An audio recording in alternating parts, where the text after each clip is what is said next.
Okay, today I wanted to offer some reflections about boarding school and the need to be liked, both as an adult now, how that might manifest, and how that showed up at school as well.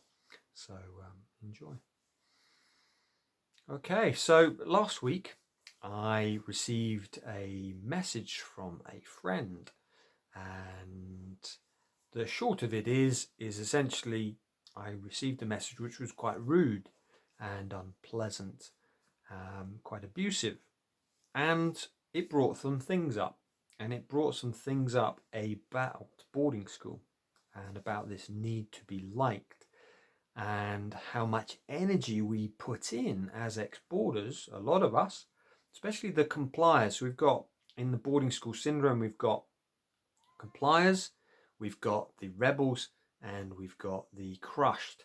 Now, my sense with my work is probably 80%, 85% are compliers, about 10% are rebel, and then you've got about 5% which are the crushed.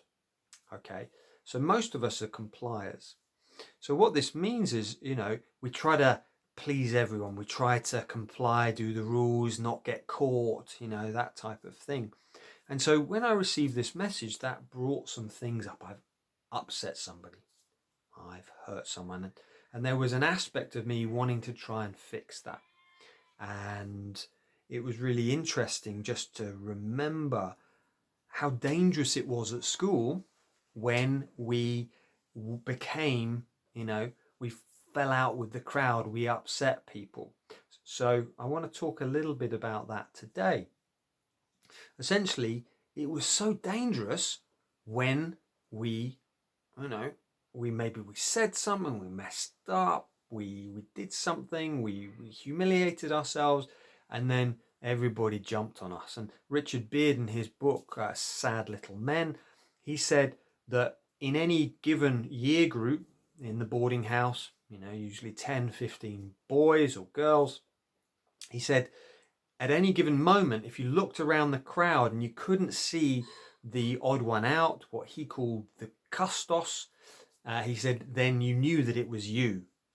And essentially that meant that someone was having a go at you, you'd done something, and it used to shift from person to person to person, that you were sent to Coventry, people wouldn't talk to you. And I was just reading Isabel Ross' book, Almost Boys, and she talks about that, about how she was basically sent to Coventry by a boy called Fisherman on one of the terms at school, and they treated her horribly, really bullying. And I was kind of just resonating with that it was so dangerous for us because we couldn't go home. If you were the custos, suddenly you were being bullied. It was like you couldn't then go and tell someone, because who could you tell? The people who were bullying you? There wasn't really. And the unwritten rule, as George Orwell says, is like you didn't snitch. It was the unwritten rule, unless, in certain circumstances. So we had no one to talk to. So it was so important for us to not fall out of the crowd. And I, thinking for myself, is my mechanism for coping was to not talk.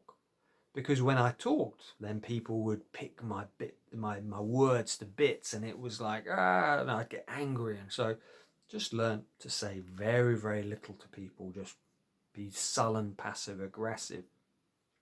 What that also meant, and this is how it manifests as adults, is control. Is we learn to control. It was like, in order to comply, we had to please this person, that person. We had to follow that rule, not that rule. We can become quite controlling as adults, and we can, for some partners, we can be a bit of a nightmare. Oh, you can't do it like that. No, you can't. Children, we can be controlling with that. And that's in order for everybody to like us. If we've been securely attached, we've grown up in a happy household, we're okay that people don't like us. It's like we know that it's something to do with them. But if we're insecurely attached, which, my understanding is that everyone from Ann Power's papers on boarding school, we are all insecurely attached because our parents aren't there. It's a breaking of attachment, and therefore we become insecurely attached, and therefore, we're not so comfortable with ourselves.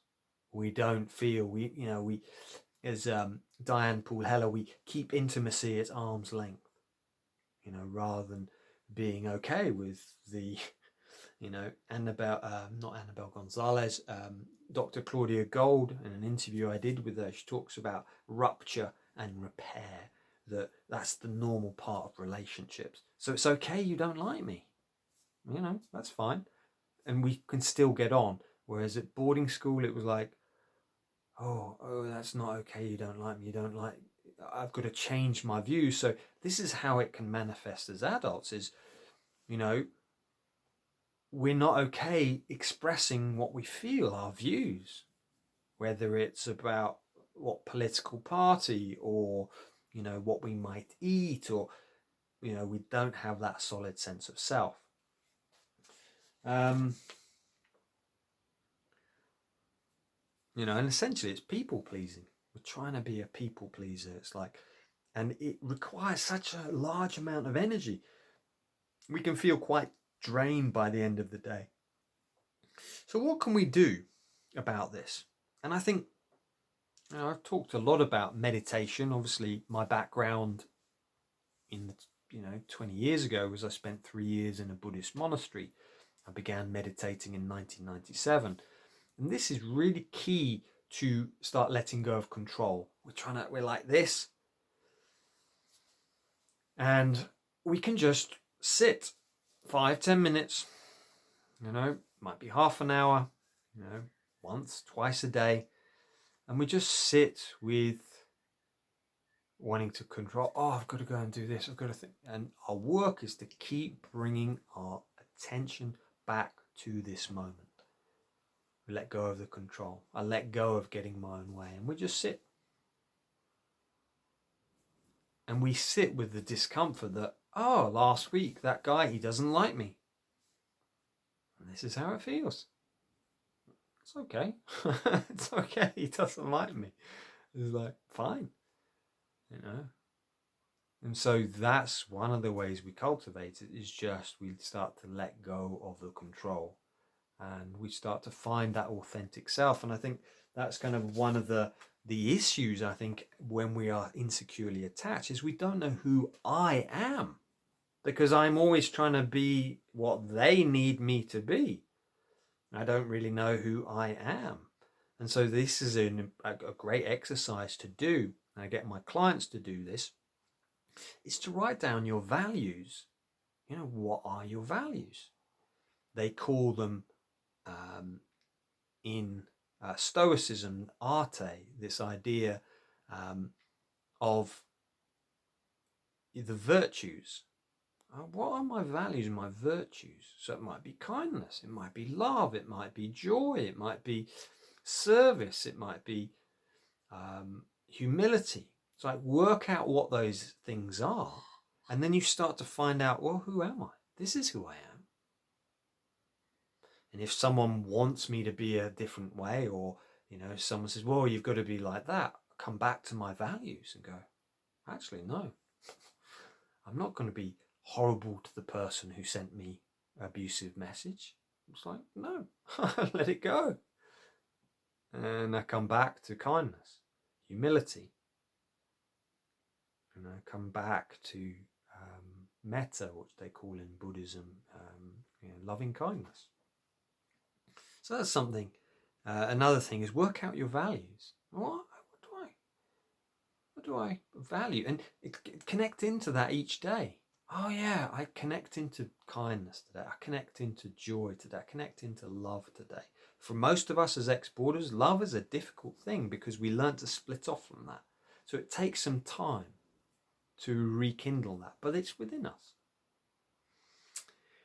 Another thing, what can you do, is just be aware of who you surround yourself with.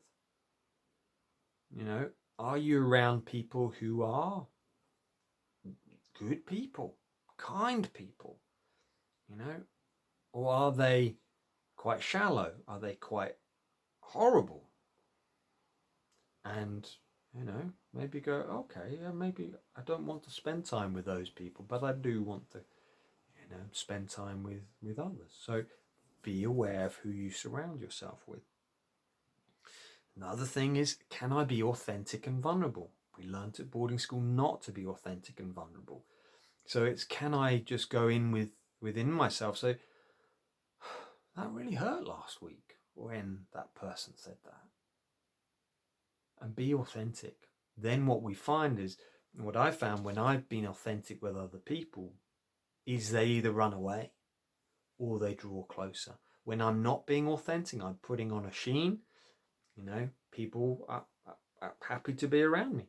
But when I'm really authentic, I remember when I worked corporately 2006, I started to talk about my experience of Buddhism and being a monastic. A lot of people just walked away. They couldn't handle it. It's like, he's a freak. And other people are like, wow, that's fascinating. I've been to Thailand. Can you teach me meditation? So can we be authentic? And then we draw those people who are authentic to us. And then, they like us for our inner being, our authenticity, not for what we are projecting out, the complier. And final thing there about, what can you do to deal with this is, Diane Paul Heller talks about how we can become securely attached. Most of us, like I've said, are insecurely attached. If we've been to boarding school, we can become securely attached by having a partner or a friend who is securely attached. And they're just dependable, like the parents we should have had, but we didn't. So for me, I've become securely attached because I have an amazing wife who's there for me, who supports me, who, when I'm being wobbly or I'm off center, she holds space for me, and therefore I have learned to trust her and therefore trust my inner being. So just some ideas. And if this is you, okay, just forgiving yourself, and hopefully some of these suggestions will help. So been off filming this last weekend, 5 days. The footage we've got is fantastic, really is. Gabor, Alex Renton, Nick Duffel, Suzanne Zedike, we've got some incredible footage. So we're starting to piece it all together, and I'm looking forward over the next few months to starting to, once we've got it, is we're going to start putting the message out there, and really could do with your support. Wherever possible, if you could share it, share it with friends, family, so we can build up this movement to change the system, to close early boarding school, to bring in mandatory reporting, to bring trauma-informed in, to teach our young people how to be leaders, so really seeing this as a movement, but we could really do with your support. So I'll put a link in to the description where you can join our film mailing list, and any support's really helpful. So bless you, thank you, and enjoy the spring, summer weather. Okay, blessings.